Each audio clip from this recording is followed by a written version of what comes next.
জোরে টিপতে পারিস নি? মুখ তোক যে মনে হয় একটা কানের পর মানে কান সারা গরম করে দেয়। পাটা কখন থেকে চাবাচ্ছে? তোর তো চারি চড়ি খাওয়াই তোর গায়ে বল নেই। বসে বসে ঝেমতেছে। জোরে জোরে টেপ, পাটে। এই, আপনি ঘুমাচ্ছেন না? আপনার গায়ে চোর নাই? জোরে জোরে টেপেন দুজন। এত খাওয়ানি খাওয়াই, তাই গায়ে এক ফোঁটা বল নেই। পা দুটি কখন তেন চাবাচ্ছে। জোরে জোরে টেপ। এই, থাক থাক, আর টিপা লাগবে না, যান। আপনি যা উঠান ঝাড় দেন, আর আপনি যা রান্না করেন। তারা কাজ জানে রান্না হয়, আর রান্না যদি দেরি হয়েছে খবর আছে দুদিনই। সব কাজ তাড়াতাড়ি শেষ কর।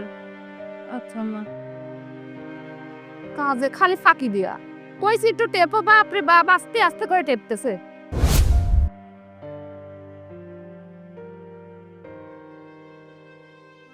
কি ব্যাপার আখি? কি হয়েছে তোমার? ওই দেখ, কথা না বললে পরে আমি বুঝবো কি করে যে তোমার কি হয়েছে? কথা বলো। আর কি হবে বলো? তোমাদের বাড়িতে বিয়ে হয়ে আসার পর থেকে তোমার মায়ের যত রকম অত্যাচার সহ্য করি। তোমার মা যখন যা বলে তাই করি, তারপরে তোমার মায়ের মন জোগাতে পারি না। ও, এই ব্যাপার। তুমি তো দেখোই, মা তো আমার উপর অনেক অন্যায় অত্যাচার করে। আমি কি বলবো বলো? আমি তো তার সন্তান। কিন্তু মা তো আসলে এরকম ছিল না। দাদা হজে যাওয়ার পরে থেকে মা কেমন যেন মনে করে সবার উপর খালি চেতে চেতে ওঠে। আচ্ছা, এ নিয়ে তুমি মন খারাপ করে থেকো না। তুমি মন খারাপ করে থাকলে পরে আমারও খুব খারাপ লাগে। আমি দেখতেছি কি করা যায়। চলো, আসো।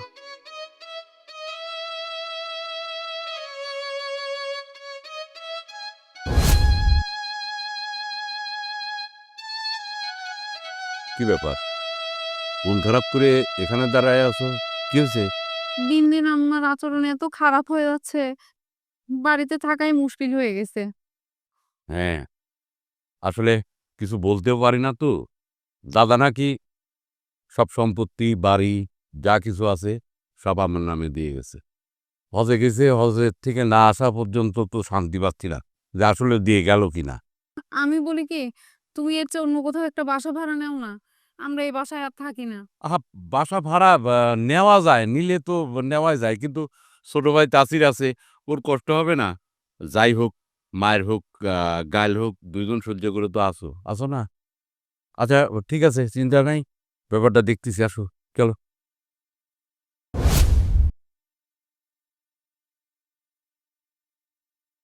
মা, তুমি এখানে রইছাও? হ্যাঁ, কি হয়েছে? ওই আমার কিছু টাকা লাগবে। টাকা কি হবে? ওই আমার মামা শ্বশুরের ছেলের মুসলমানি দিছে তো, তো ওইখানে দাওয়াত খাইতে যাওয়া লাগবে। ছেলের মুসলমানের সাথে আমি কি করব? তুই কয় টাকা বেতন পাস আর কয় টাকা সংসারে দিস? সংসারে এত খরচ তুই বুঝিস নি? আমি টাকা মেকা দিতে পারবো না নে। কি কও? তাহলে পরে আমি দাওয়াত খাইতে যাব না? আমি তো বেতন পাওয়ার পরে সব টাকা নিয়ে আমি তোমার হাতে দিয়ে দিই। কি এত বড় কথা কইস তুই? তা আমার হাতে দিস ভালো কথা। তোর বউ আছে, সংসারটা এত বড়, খরচ নাই সংসারে। খরচ তো এর আগেও হয়েছে। দাদা দাদা যখন এই সংসারের দায়িত্ব যখন পালন করছে, তখন তো মনে করো কোনো সমস্যা হয় নাই। কিন্তু তোমার হাতে দাদা দায়িত্ব দিয়ে যায়, মনে করো তার থেকে সংসারের সমস্যা শুরু হয়ে গেছে। এই, দাদা দাদা করতেছিস? তোর দাদা হজে যাওয়ার আগে এই বাড়ির সব সম্পত্তি আমার নামে লিখে দিয়ে গেছে। আর এখন আমার দেখাশোনা করা লাগে। বুঝো না তো কত খরচ লাগে? খালি কয়টা টাকা বেতন এনে দিলেই হয়ে যায় না? এখন টাকা দাও লাগাইছিস। মামা শ্বশুর বাড়ি যাবো, যা। তুই যেমনি করে পারিস লিয়ে জাগা। হয়, তোমার নামে দাদা বাড়িঘর সব লিখে দিয়ে গেছে। আমরা তো জানিনি। দেখো মা, আমার টাকা লাগবে লাগবে। আর তুমি কোন দিন দিবে আমি জানিনি। আমি তো কইলামই আমার কাছে টাকা পয়সা নাই। পারবো না আমি দিবি টাকা পয়সা। শোনো মা, তুমি যে তোমার বৌমা করার পর যে অত্যাচার করো, এগুলি কিন্তু ঠিক না। সন্তাসির, তোর বরে পর যে আমি অত্যাচার করি, এই কথা তো কিরা কইছে? কিরে আবার কবি? আমি তো নিজের চোখেই সবকিছু দেখি। ও, বউয়ের হয়ে উকালতি করবে আইছাও না? তোর বউয়ের উপর আমি কোনো অত্যাচার করিনি। জেনে যাচ্ছিস, যা, মুখে মুখে তর্ক করিসনি। তাহলে তুমি দিবা না টাকা না? না, আমার কাছে টাকা মেকা নাই। তুই জেনে যাচ্ছিস, যা, মুখে মুখে তর্ক করিসনি।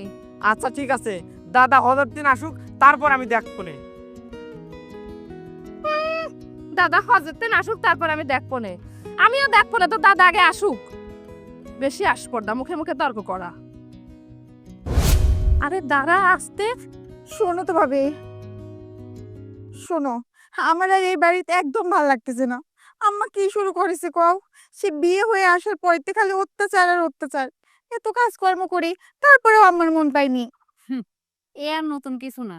দাদা কিছুদিনের জন্য বাড়ির বাইরে গেলে আম্মা এরকমই করে।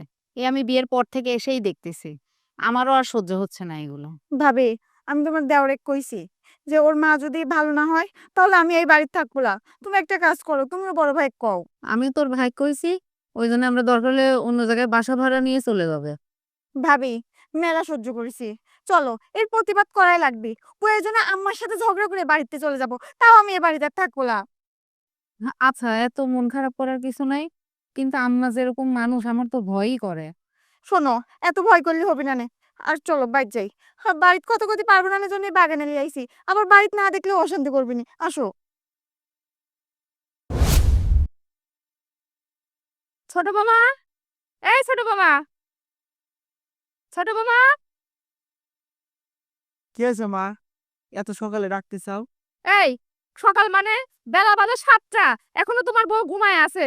এত সকাল কোত্থেকে আসলো? দিয়ে পাঠা, ঘরে কাজ কাম অনেক আছে। হ্যাঁ, সকাল 7টা মানে কি একবারে দুপুর হয়ে গেছে নাকি? আচ্ছা, তুই বোর হয়ে এত কথা কইস কিসের জন্য কত? এত কাজ পড়ে আছে, থাল বাসন উঠান মুঠান কত কিছু ঝাড়ু দেয়া লাগবে। দিয়ে পাঠাবো তাড়াতাড়ি। আখি, আখি, কি হয়েছে? কি হয়েছে মানে? বেলা বাজে 7টা, এ পর্যন্ত ঘরে শুয়ে রইছাও। কে ঘরে বাড়ির কাজ কাম কে করবে? কেন আম্মা? প্রতিদিন কাজ কাম তো আমরাই করি, আজকে না হয় আপনি করেন। কি এত বড় আসপর্দা তোমার? মুখে মুখে কথা কইবো, কিছু করতে করছিস না কিসের জন্য তুই? কি কব, তুমি তো বানাইছো এরকম। আম্মা, সকালবেলা এত চেঁচামেচি করেন কিসের জন্য? প্রতিদিন কি আমরা কাজ করি না? সাত সকালে উঠে কিসের কাজ এত আপনার? কি এত বড় আসপর্দা তোমার?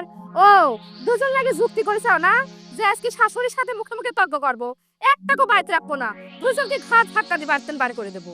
মা খবরদার, ভাবি আর আমার বউ একটা কথা তুমি কবে না। তোমার এত বড় আসপর্দা, তোমরা আমার মুখে মুখ করে তর্ক করো, এখনই বাড়ি থেকে বের হয়ে যাও। আপনি আর কি বের করবেন? আমরাই থাকবো না আপনার বাড়ি, এরকম করে থাকা যায় না। আমি বের হয়ে যাব। অনেক দিন ধরে এত অত্যাচার সহ্য করতেছি, কিন্তু আর না, ধৈর্যের বাঁধ একবার ভেঙে গেছে। ভাবি চলো। চল, তোমার বউ এখন তারা দিলে কি আমরাই বাড়ি থাকবো? আমরাও চলে যাবো। ভাবি চলে, বাইক দোকান তেমনি চলে যাবো। যা যা, আমি একাই বাড়ি থাকবো না, তোরা সব চলে যায় বাড়ি থেকে। যা যা, আসপর্দা কত।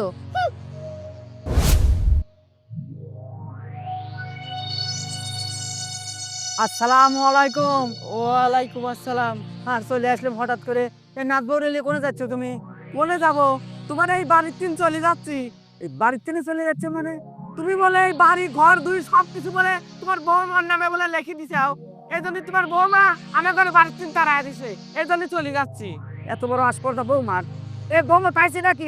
এ আসপর্দা দিছে কিনা দেখি তো।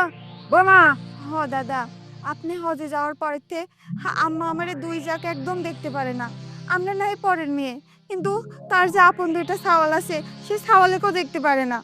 আমারে দুই বইয়ের দিয়ে সমস্ত কাজ করায়, আর কাজ না করলে অত্যাচার করে, গালামন্দ করে। কিভাবে কও? দাদা গায়েও হাত তোলে মাঝে মধ্যে। এই বৌমা গেছে। বৌমা, বৌমা, এদিকে আসো। এত বড় আসপর্দা। আব্বা আপনি? তওবা তওবা তওবা, নাউজুবিল্লাহ। তুমি কি সাজিছো? কি সাজিছো? তুমি কি আজি বাড়ির বেটার বউ? আরে জি করতে কিরা? তুমি পাইছোটা কি? এর খেলা দিচ্ছ কে? এ বাড়িটা কি তোমার বাপের বাড়ি নাকি যে তুমি খেলা দিচ্ছ? আর সাজিছো কি তুমি? সাজিছো কি? তোমার মুখের দিক টাকা দিতে আমার পাপ। আমার ছাওয়ালটা ছিলে কত সুন্দর মানুষ, 5 ওয়াক্ত নামাজ কালাম পড়তো, আর তুমি তার বউ আয়া কি সাজিয়ে আছো? সে তো কবরে যাওয়া অশান্তিতে আছে, সে তো শান্তিতে নেই, শুধুমাত্র তোমার জন্য।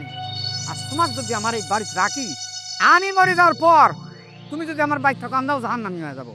দেশের মুখ কোনো দিনই দেখতে পারবো না। তুমি বেরো আমার বাইক থেকে।